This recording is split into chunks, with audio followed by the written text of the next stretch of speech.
Hi friends, అందరికీ good morning, happy morning. ఎలా ఉన్నారు? అందరూ బాగున్నారా? అందరూ బాగుండాలి, అందులో మీకు కూడా ఉండాలి. విషయం ఏంటంటే ఈరోజు ఏదైనా నేను రోజు వంట ఒకటి చూపిస్తున్నాను కదా, నేను చేసిన లంచ్ బాక్స్ అవి చూపిస్తున్నాను కదా. ఎందుకంటే పొరుగింటి పుల్లకూర రుచి అన్నట్టు ఎప్పుడైనా వేరే వాళ్ళు చేసింది మనకు బాగా నచ్చుతుంది. సో పక్కింటి వాళ్ళు ఏదైనా చేసుకొని తిన్నారనుకోండి, ఆ స్మెల్ చూసినా మనకు బాగా నచ్చుతుంది.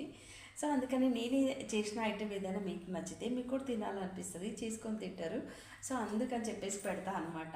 ఈరోజు నేను మా పిల్లల కోసం లంచ్ బాక్స్ ఏం చేసేసానో చూసేయండి. మరి వెరైటీస్ ఏం కాదు, సింపుల్గానే స్వీట్ అండ్ సింపుల్ అన్నట్టుగా చేస్తానండి. చూసేయండి ఏం చేశాను. మా ఇంట్లో అయితే ఎక్కువగా అయితే వెజ్ ఇష్టపడతామండి.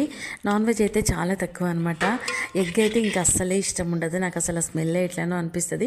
కాకపోతే అప్పుడప్పుడు అయితే చేస్తా, కానీ చాలా తక్కువ అనమాట. వెజ్ పప్పు ఎక్కువగా తింటాము. ఇంకా నాన్ వెజ్ అంటే ఇంకా అంత పెద్దగా ఇష్టపడమండి. సో ఇదైతే టమాటా రైస్ చేసిన అనమాట. టమాటా రైస్కి అన్నం కొంచెం పొడి పొడిగా వండుకున్నాం అనుకోండి, చాలా బాగుంటుంది. మనం బయట స్ట్రీట్ ఫుడ్లో తిన్న దానికంటే కూడా మనం ఇంట్లో చేసుకుంటే చాలా బాగుంటుంది అనమాట.